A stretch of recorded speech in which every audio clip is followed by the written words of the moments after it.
My name is Austin Stevens. I photograph the most dangerous animals in the world. If I see any sign of movement, I've got to get the hell out. Now, I'm on the hunt for Africa's biggest snake. And he's going to get away. To find out if real monsters still exist.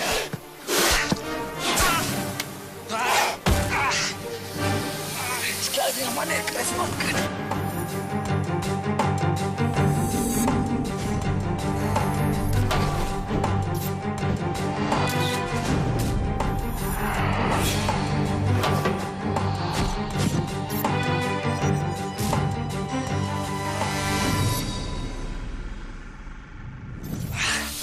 Africa used to be full of giant snakes like this. This is the biggest snake we find on this continent, and they grow up to 5 or 6 meters long. It's the African rock python. You guys want to feel a snake? Yeah. Feel how smooth and shiny he is. He's not wet and slimy like people often believe. It's actually very nice to touch. You can all touch him. You can all come and stick your hands out. And if you want... Take it from me, this rock python may look scary, but he's been reared in a snake park, and he's a baby compared to some. If you get a big snake and he curls around you, he could constrict you so powerfully that you can't breathe, and then you'll die. It's one of the few snakes in the world that have the potential to swallow a human being. It's actually big enough to eat a little kid like this.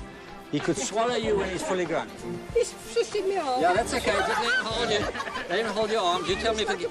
Yeah, when the blood stops, just tell me. Yeah. Take pictures of that. He's doing it all by himself. I want everybody around to say goodbye to Peter Python. 1, 2, 3, camera. Believe it or not, this is what I used to do for a living. Performing in snake parks to educate people about these wonderful animals. In those days, large pythons were not difficult to find, and their preferred habitats were abundant. Rock pythons take over 20 years to reach a full size of around 5 meters long. They need somewhere with plenty of food and well away from their main enemy, man. Today, these places are few and far between, but I know a remarkable location that was once home to some of the largest pythons in Africa. Now I'm heading back. My assignment is to see if these real monsters still exist and get the photos to prove it. But I haven't visited this area for over 20 years. It's a place called St. Lucia in northern Zululand, one of the last and most remote areas of southern Africa. Running down South Africa's east coast, St. Lucia connects tropical Mozambique with the cooler south. Its range of habitats means more animals live here than anywhere else in the country. So the road in is always full of possibility. One of the best ways to find snakes is to travel the tar roads, especially at dusk and especially after rain. You'll find snakes lingering on the road, even pythons, and they stay just that little bit longer because it's nice and warm, and that's your chance. That's when you can find them and catch them. But this isn't anything like the place I remember. This used to be solid dukkha bush on both sides, right up to the edge. No houses, no people. Now I'm seeing people walking along the streets. I'm seeing houses all over the place. A lot of the forest has been taken down. It's quite depressing.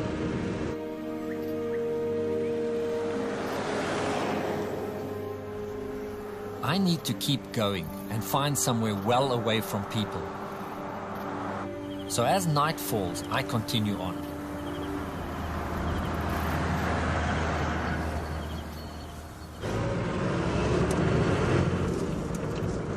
There's something on the road. It's a snake. I can see it. It's a snake. Hey, get him off the road. Get him off the road. Wow, look at this. This is a file snake. It's a big file snake. Let's have a look at this guy in the light. Look at him. Wow. This is a very unusual snake. It's unique. It's a lovely snake. It's not venomous. That's why I'm handling it so easily. The thing that makes the snake so different from any others is the scales. And if you look along the pattern, especially along the ridge of the back, it's a very coarse row of scales going all the way down there. It's actually hard, like a file. The scales on the side are separated so that you can actually see the skin in between each scale, again, making it look like a triangular file. And the body is very coarse. Even more interesting is the fact that these guys eat other snakes, and they eat venomous snakes and non-venomous snakes. The reason is that this snake has a high resistance to the venom of all other venomous snakes in this area. So he could, in fact, grab onto a cobra, bite the cobra will immediately turn and bite him as well. It happens very often, but he will not be affected by that venom. And he will slowly work his jaws around till he gets the cobra over the head and actually swallows him down. It's amazing. Isn't that gorgeous? Isn't he a wonderful snake? Look at that. He says, yeah, I wonder who's this guy?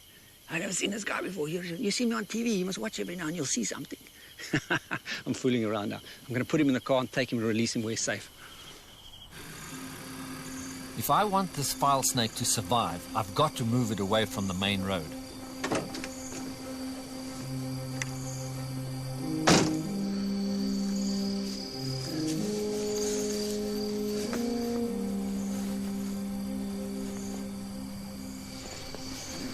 You're beautiful still, eh? It's just as active as he was when I found him. Yeah, you're gorgeous.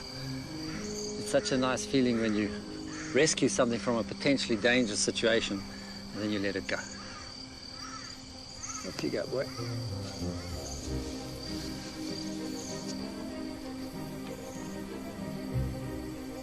All those people and just one snake. I'll have to try a different tack tomorrow.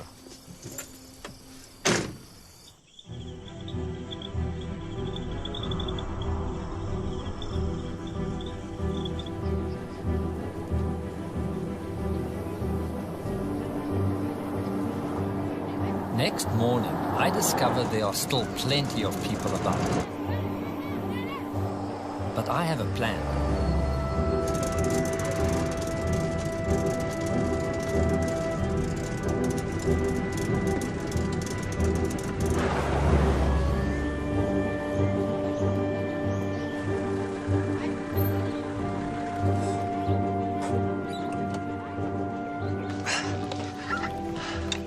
So much human activity around here. I've just got to get away from it. I think the best thing I can do is head further into the St. Lucia Park. But considering all the kit and stuff I've got and the difficult roads, I'm probably going to do best in my canoe. My plan is to head up the narrow channel connecting the Indian Ocean to St. Lucia's wild interior. Few people come here, and for good reason. There's just one thing about canoeing these waters. You've got to be very, very careful and keep an eye because there's big hippos in this water and a lot of big crocodiles.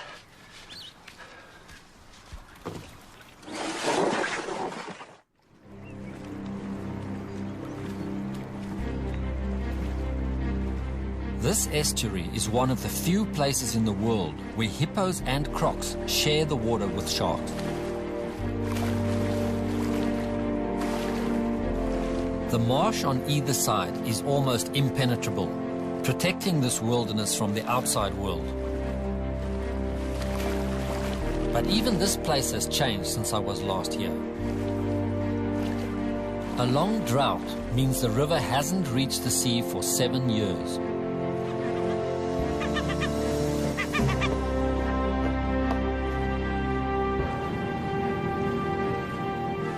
But soon I reach the beautiful waters of Lake St. Lucia and an isolated corner of Africa, just as I remember it.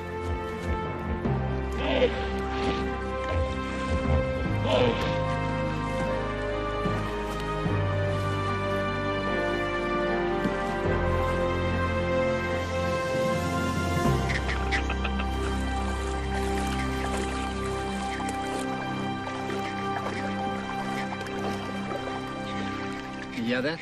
Vervet monkeys. Just in the jungle, they're calling. It's an alarm call. It could be anything. It could be a leopard, but it could be my python. It's worth having a look.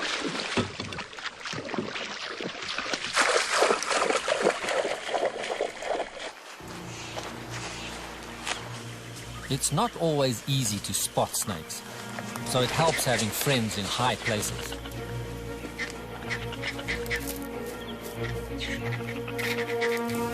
There they are, monkeys up here. A lot of them, and they're chattering away. There's something here. Here's what the monkeys were going on about. It's a forest cobra, and a big one, too. He's climbing up the tree. There he goes. These guys are unusual and slightly different from other cobras in just that fact. They like to climb trees, and they get away really quickly if you don't catch them. The monkeys consider these guys very dangerous, so that's why the monkeys were calling like that, and rightly so too, because it's a highly venomous snake. Neurotoxic venom, just like all the other cobras. Come on. There, I got him. I've got him. I've got him. He's a big boy. That's fantastic. Oh, look at it, looking at my back. Forest cobra. Got to get a camera. This snake is found only in this area. It's unique. And it's the biggest cobra found in Southern Africa. Look at me, come on. Its venom is extremely potent. A single bite could paralyze and even kill me. Giving a little bit of a hit. Yeah, I'm getting a bit of a hoot. He can stand a lot taller than that. He's beautiful. Ah, that's it. He's thinking about fooling with me. I want to get a real close-up while he's doing this hoot for me. Just mustn't get him striking at my hand. If I keep very still, very calm, go right in there. Oh, that's it, a high hoot. Look how high that hoot can go. See, he's just warning me. Just warning me. Isn't he gorgeous? He's so gorgeous, eh? How gorgeous are you? Hey, are you wise? Yeah, he's just giving me a warning, eh? Look at this boy. That's a nice boy. I just love to do that. I've got to touch a cobra. When a cobra makes a hoot, you've just got to feel that hoot. I just keep wanting to photograph. That's the problem. I get addicted to this. When do I see another forest cobra? I just want to take a few more. All right, that's fantastic. I'm going to let him go. He's been so good. He's been so good. Okay, that should do it. Tricky bits now just to get to his tail. Nearly got him. There, there. I've got him. I'll just put him right here. Put him down here. You're going to climb? You can get away now. Isn't this a wonderful snake? You hear that hiss? It's just giving me a little warning. Okay, looks up straight away. He says, oh, that's the way out. Fantastic snake. Fantastic shoot. I love it. Off he goes. And so do I. The forest cobra is only a third the length of a rock python and not half as aggressive. But it tells me I've made it to big snake country. The question is, are conditions here right for giant pythons? Such a lot of forest here and such a lot of water. I mean, I'm seeing game trails and I'm seeing some game prints. But they're not a lot. I thought there'd be more. I thought animals would be coming to drink here. And that would be an ideal place for pythons to be, right on the edge of the water over here. There's quite a lot of water. It's pretty wet. It's not easy to see the tracks. So anything could be in here, though. This is the thing. You just don't know. I mean, there's so much game around, but this bush is so thick. If they come from the water and they move into bush, I wouldn't even know if there's something in there.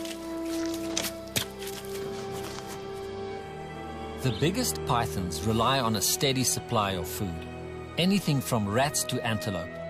My plan is to find somewhere these prey animals congregate. Usually that's by water, but I'm finding a surprising lack of tracks around the lake. Oh, that's really salty. Much saltier than I thought. I thought I'd get a lot of animals coming down here to drink and maybe they would attract pythons. But no way, this lake is very shallow, a lot of evaporation. It's very salty. I'm more likely to have luck back in the forest.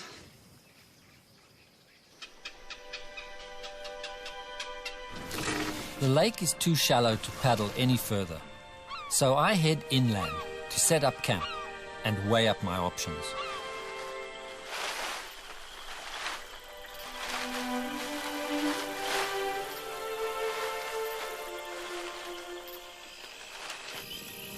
I've picked this time of year because it's just getting cooler now, heading for the winter months. Most pythons are going to be holing up right now.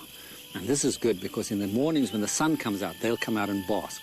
And that's my chance to find them.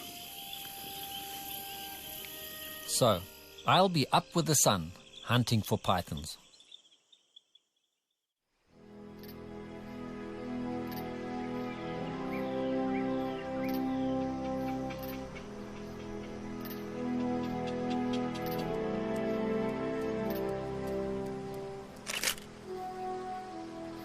Beautiful family of kudu down there.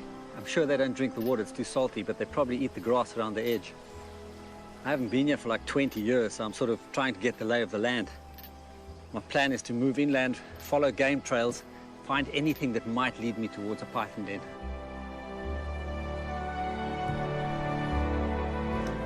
I've got a few key areas in mind. It just depends how much things have changed. First, I'm going to check out the swamp behind my camp. If that's no good, I'll head north to an area of grasslands and forest. The swamp immediately looks promising. The lush vegetation tells me the water here is fresh. And with fresh water in such short supply, there's a good chance hungry pythons will come here. Beautiful expanse of water. Perfect place for pythons. Animals always congregate around water. And pythons are not afraid of water. They love water. They'll sit in the water and they'll sit in the water for hours. Any little animals come down to drink, the python's close by, he's got a chance of grabbing and feeding on him. Also take water birds. Anything that's moving around this water, it's always a good place to look for animals around water.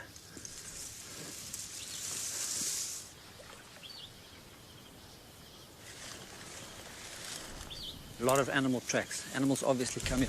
Oh, there's a young python here. That's fantastic. I knew it. There are pythons in the area. I don't want to go too close. He's lying as if he's camouflaged there. He's hoping that I'll go right past. He knows I'm here, but he's hoping I'll go right past. He's perfectly camouflaged, perfectly blending in there. See that? Look over here. He's actually swallowed something. See that? There you can see more clearly. The bulge in his body over there. I don't want to go too close. The snakes regurgitate their food if they get upset. And this guy's just waiting. He's lying dead still. He's either going to take off like a shot or he's going to turn and strike at me. But if he gets rattled, if he gets upset, he's going to regurgitate that. Snakes can do that. They get upset, they regurgitate their food, and they make a break for it. So I don't want that to happen. If you look to the left, you can just see how thin the body is there. Along there, here's the big bulge here where the food is. And the body gets thinner again over there.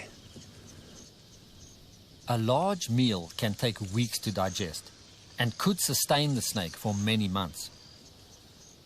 He's much smaller than what I'm looking for, but it's really nice to know there are pythons in this area. I'm going to leave him just like that. That's great news. There are pythons here. The thing is just to find that big one.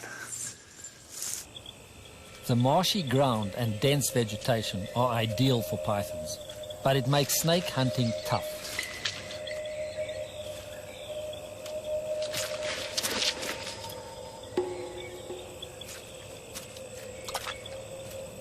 After a day spent searching the swamp, I only have the one small python to show for it. Time to consider Plan B.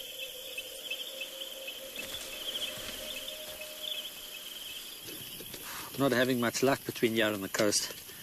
I'm thinking tomorrow I'm going to start heading north.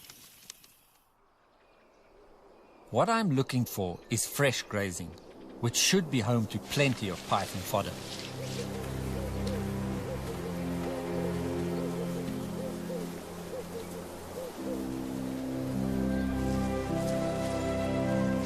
All the game tracks I'm finding on these trails appear to be heading north into the wilderness. So I suspect my idea is right and I'm going north. It's no wonder there's so much animal traffic here. Look at that view. Pretty unique. Right over there you got grass-covered sand dunes, goes down into the forest, and over there swamp forest, and just behind that the lake. Somewhere down there is the python I'm looking for.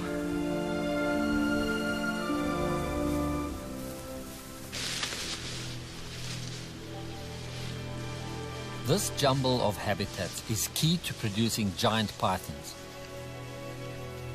It provides so much food that even a big snake will never go hungry. But it doesn't make my job any easier. While pythons hunt in open grasslands, they can easily slither into pockets of swamp forest to hide. So I've got to check them out as well.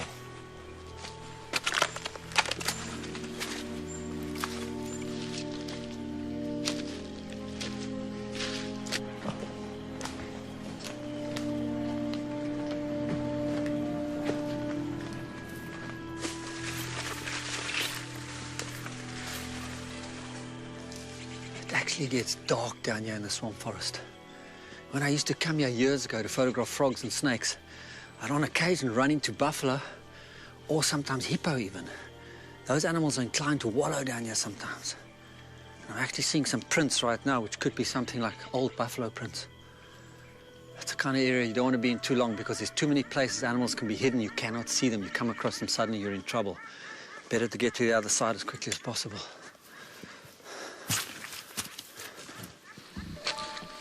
But that's easier said than done. This place is riddled with potential hiding places for pythons. Just getting close to them is tricky.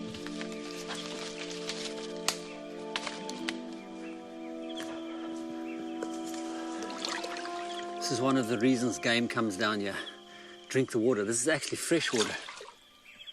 You've got to be very careful because everywhere around it is like marshy, almost like quicksand. You've got to watch your stepping.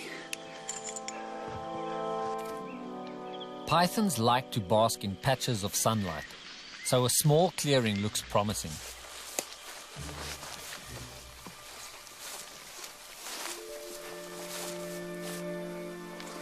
There's a big hole over here, really big.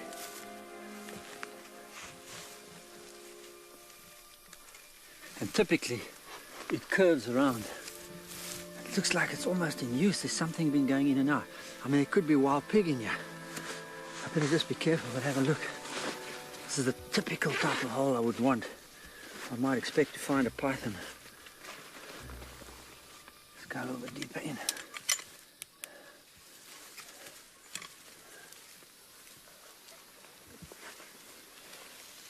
Oh. It's a crocodile. And a big crocodile lying in there. He's right in there. He's got his head facing this way as well. Look at the size of this animal. It's a massive crocodile, I guess about 4 meters. Heavy, heavy, big body. Its head is right on this side. It's close to the entrance. It could come shooting at you any minute. This is not a good idea. Listen to him. Yeah, I'm hissing. It's actually exhaling. It's a little bit rattled that I'm in there. It wouldn't be a good idea to see that guy come out of here really mad. I don't want to leave him alone. We get the heck out.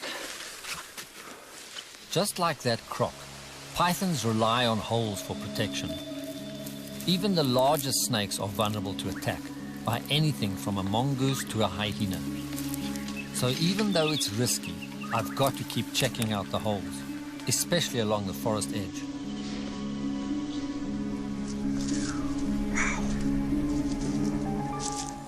This is very interesting. Can you see what I'm looking at?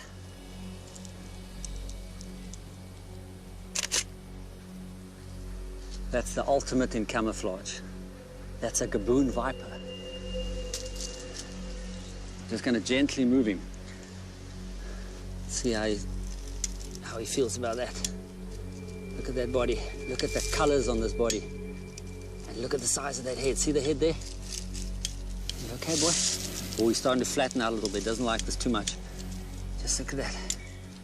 Look at the size there. See the teardrops that he has coming from the eye. Dark color, light color, dark color again. Perfect blend. So that you would never know there's an eye behind that if he's lying in the leaves as he's just been. Look at the body.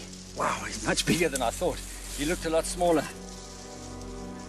The gaboon viper is one of the most dangerous snakes in the world. Untreated, a bite would disable me in minutes and kill me in hours. The venom is a toxic combination of cytotoxins and neurotoxins. Double jeopardy here. You got to be very careful. Actually, while working with one at a snake park many years ago, I got pricked in the finger. 3 days of absolute hell, feeling like your hand is in a fire and you can't move it out. That's how painful it is. That's the best way to describe it. Your hand is in a fire and you cannot remove it. That's a terrible, terrible venom these guys have got. It's very easy to become complacent. You think because he's calm like this, you think that you're fine, but he can suddenly erupt. I've seen gaboon vipers go off like a steam train. Wow, they can strike out and you just see leaves and stuff fly. Very powerful snake. See how he's coiled in the neck? Definite, ready for a strike if he needs to. But I don't want to scare him. I want to get a nice shot here.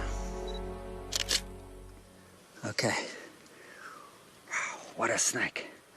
I want to try and lift him up so you can actually see what a kind of being as gentle as I can with this guy, because I don't want any trouble from the snake at all. Very nervous of a snake like this. They're just too fast and too unpredictable. You hear that? Steam train. It's just giving me a warning. Doesn't mind being picked up, doesn't like my hand on his tail.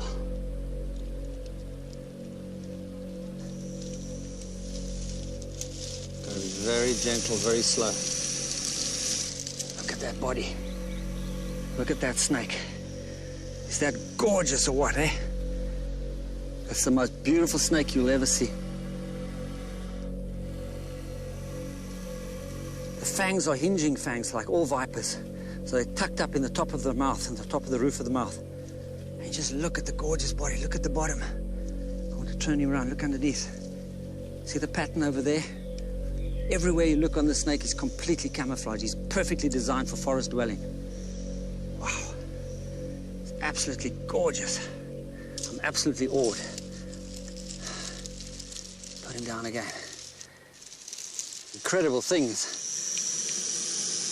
It's giving me a warning again. Mustn't fool with this guy too much. Now, I have been asked that if I come across one of these snakes, it would be very nice to get a sample of their venom for medical research.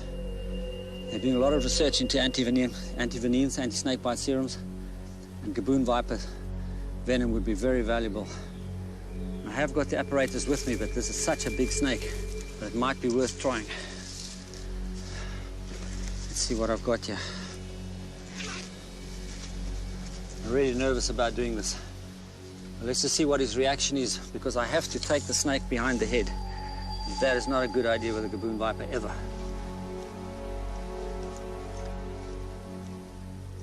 He doesn't like that. Doesn't like that. Don't blame me, boy.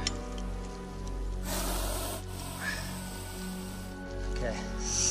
He's going to jerk loose any minute. I've got to get a really, really good grip here. These guys are so powerful. If you haven't got your hands exactly right, and those fangs can reach, I've got him. I've got him. He's resisting me. Yeah, I can feel the body moving. He's getting taut. Look at that. What a fantastic snake. There, now I can... There, what? He's getting a bit rattled. This is the problem now. He's very strong. I think the first thing I must do is let him bite straight away. Okay, I'm a bit nervous of this because these guys have got big mouths. Let's see what happens. You're going to bite this? I'm sure he's going to now. I'm sure he's going to. God, his fangs are so big and his mouth is so big, it's gone right over the edge of the glass. It's gone right over the edge. Those fangs are enormous, and there's venom running in the glass and down onto my hand. Got venom all over my finger there. Look at that fang. These are enormous fangs. You cannot imagine what it'll do to you if you got bitten by a snake like this. God, he's so big. I've got my hand covered in venom. I better not have any cuts on my hand. If you've got cuts on your hand, the venom gets in there. It's almost like being bitten. God, he's big. There's all venom on my hands.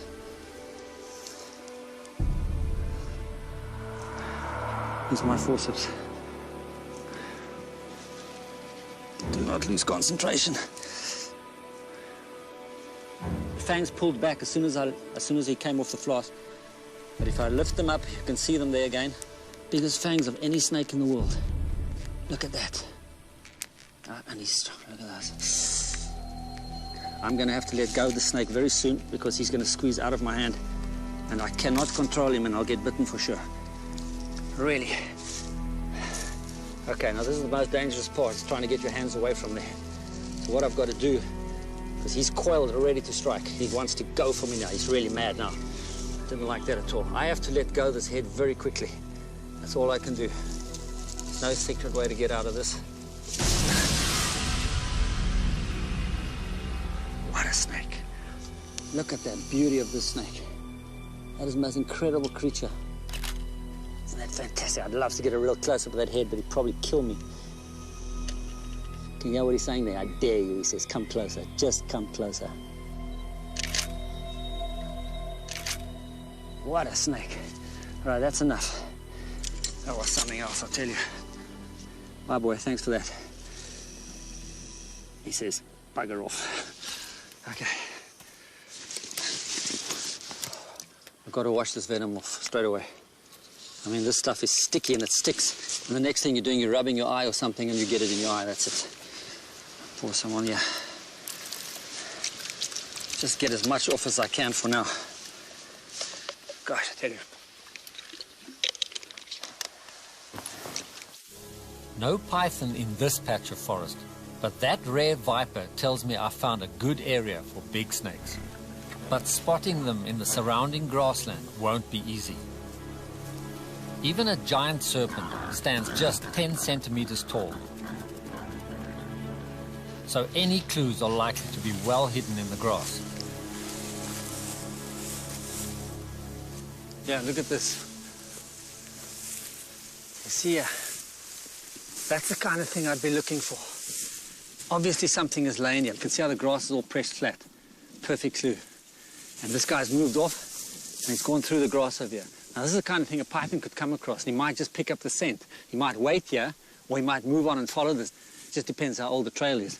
Snakes can pick up the scent very well with their tongue, so there's no problem at all. I'll lose this guy straight away. Very hard for me to find anything in this grass, but a python could find him with no effort at all.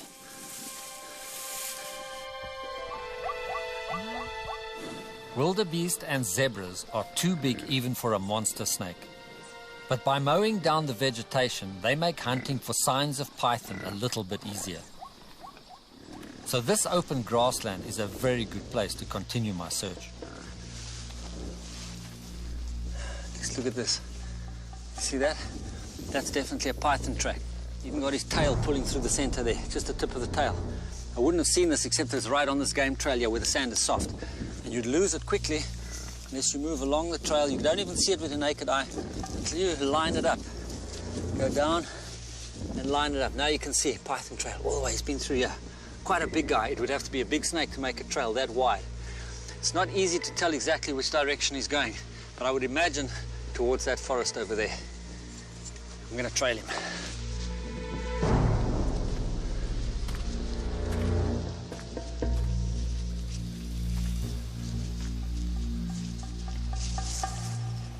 But in the heavy brush, the trail quickly peters out, and I'm back to square one, searching for new leads.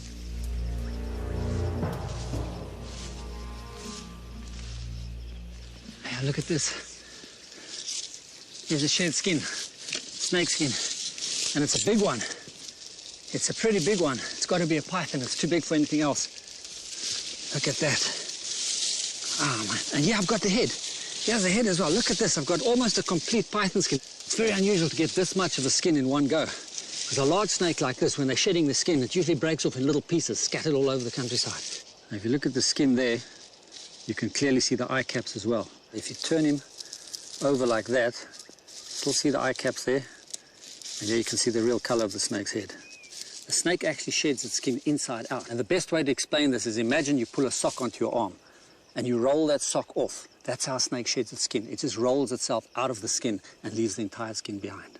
I've probably got just about the whole snake here. If I lift these up, you get an idea of how big he actually was, or is. Look at that, I can't even get that bit off the ground, like that. And I've got the tail half over here. So all in all, this is quite a big guy. And this skin is pretty fresh, I'm really amazed. That part at the back was still damp from being under the bush there. I'm thinking the snake might still be in the area, and I'm going to have a closer look just in case he's around. When snakes outgrow their skins, they shed them. That skin was around 3 meters long. Daunting, but promising.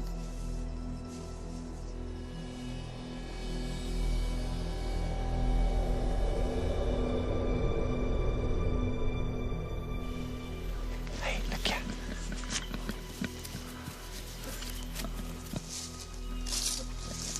Whole family of warthogs here. Mother with 3 young ones. Perfect food for pythons. Those young ones are perfect food. Of course, you'd have to watch out. No python's going to grab one of those young ones without mother having something to say about it. And they've got these tusks, and those tusks get big sometimes, up to 9 inches. And they usually sleep in holes, maybe aardvark holes. And I'm going to follow them. It might be worth it. If there's a couple of holes around there, I might just find something that's suitable for pythons as well.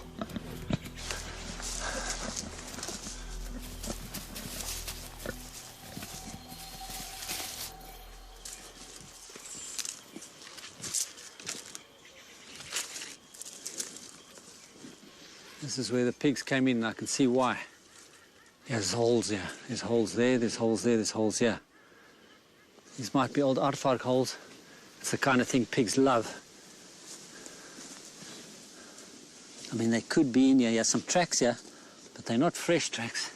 I've got to be very careful. If they have gone down one of these holes and I stick my head in there, I'm in trouble. But I want to have a quick look just in case, because this is ideal for pythons. If these holes are abandoned, not being used by anybody at the moment, it's just a place for pythons. And these are big holes, very nice holes. A bit nervous about going down here. If I see any sign of movement, I've got to get the hell out. Holy mackerel. It goes on quite a deep way. But it looks like there's a lot of sand in there. I don't see fresh tracks, not of snakes, not of pigs. I don't think there's anything in here. But I see more holes around there. It's worth checking this whole area out. It's obviously a good area. That's why those pigs have come in here. There might be more. Look over here. It's a really nice hole right under the branches over there. See that? There's a lot of holes around here. It's a really good one. Look at that. Hey, look at this. Look at this. Look at this. See this over here? It's very faint, but this is new. Almost certainly a python track. It's so wide. I don't know if it's going in or coming out. That's the only problem. It may be coming out or it may be going in. I've got to have a look. That is certainly a snake. A big snake. These tunnels are very deep. Sometimes they branch off to the right, to the left. Oh, there's lots of sign in there of something being in there. Lots of smooth sand, because it's dry inside there. I'm not going in there. I'm much too claustrophobic to dig into this. And then the other thing is, of course, I've been bitten in the face by a python before, and you don't want to experience that. Imagine that. It's like razor blades hitting you full in the face. You bleed like a pig. It's not fun at all. There's spiders in here as well. This is something I've got to look into. If this snake has not left, if this is not a trail leaving here, then he's in here. That's for sure. I've got a plan.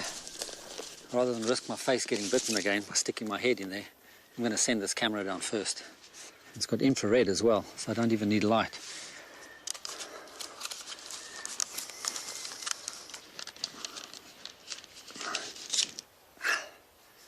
It's about the best I can do. Pretty solid. And running. It does nothing.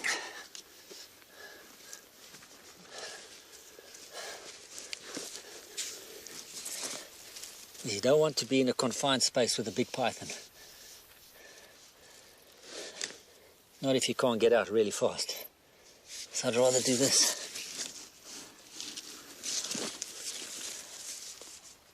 And the stick doesn't go far around enough.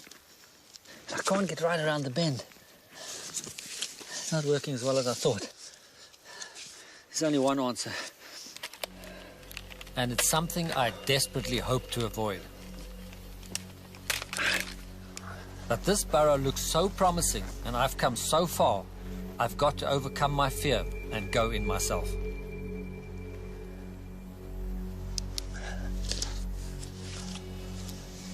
Just get myself a little bit of protection here. I mean, 100 teeth from a python is no joke. This is not going to help that much. I think it's better than nothing. It's even smaller than I thought.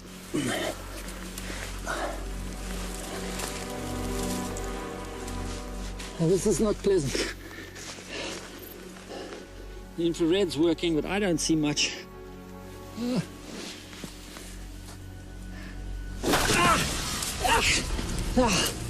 Jeez. He's in there. He's in there. He's in there, definitely. He hit the lens. He's in there. The python is in there. I've got him. I can't tell anything about how big he is, but he definitely lunged at me. I've got to have a look at this. I've got so much sand and stuff here. Let me just check this out.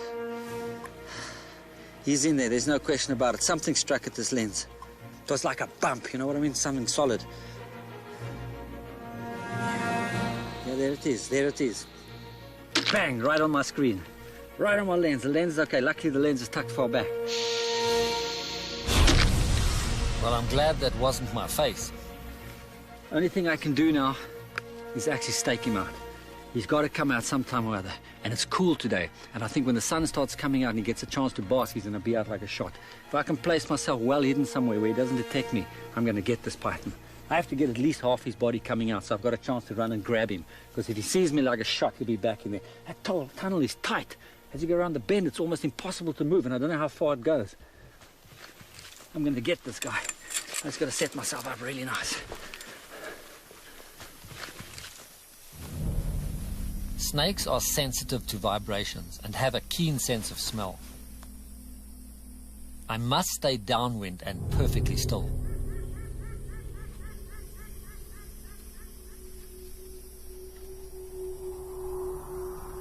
The first 2 hours leave me feeling more determined than ever.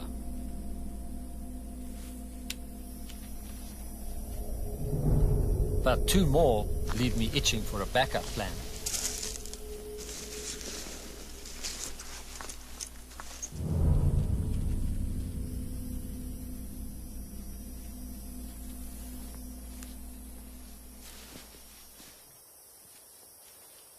No sign of him at all. But I know he's in there. It's one of 2 things. I either spooked him when I went down with the camera, or because it's a cool day, maybe waiting for sun to come out and he go and bask.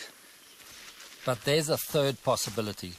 These burrows are like rabbit warrens and often have more than one exit, so it's worth having a look around. There he is. God, look at that. He must have come out another hole on the other side. And he's going to get away. Oh, God. He's trying to get away. He's trying to get down the hole. Oh, here comes his head. Okay. Okay, hang on. Jesus. There, he's trying to get me now. That's more like it. He's okay. There we go. Come back. Come back. He's going up. I've got to get the body. Come on. You get his head.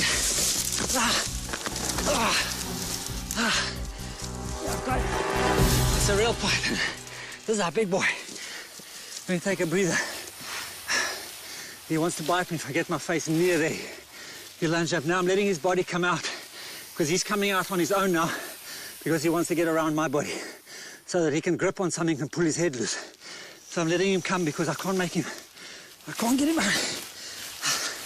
There we go. Let me get him away from the hole. See what he's doing? Got my hand, got my leg. I'll take a breath. Pythons may not be venomous, but this is about 60 kilograms of pure muscle. And see this? All he wants to do is grip onto me and start pulling his head loose. Once he starts pulling his head loose, you can't stop it. Just like I couldn't get him out of there. As soon as they've got one grip, you can't move. Okay, first thing I want to do is get some pictures of this guy. I want to see how big he is. Look at this. He's looking at... Oh yeah, he's not a happy snake. Look at that. And see all those teeth in there? Got 6 rows of teeth. 3/4 hidden by gum at the moment. You can just see the little points sticking out. But they're like razors. They're like razor sharp. That grabs onto you. Those teeth hook in. You can't get him off. If he pulls back, he pulls you with. That's how he kills his prey. Okay? And the jaws are loosely connected by tendons there and on the sides, of course. And the jaw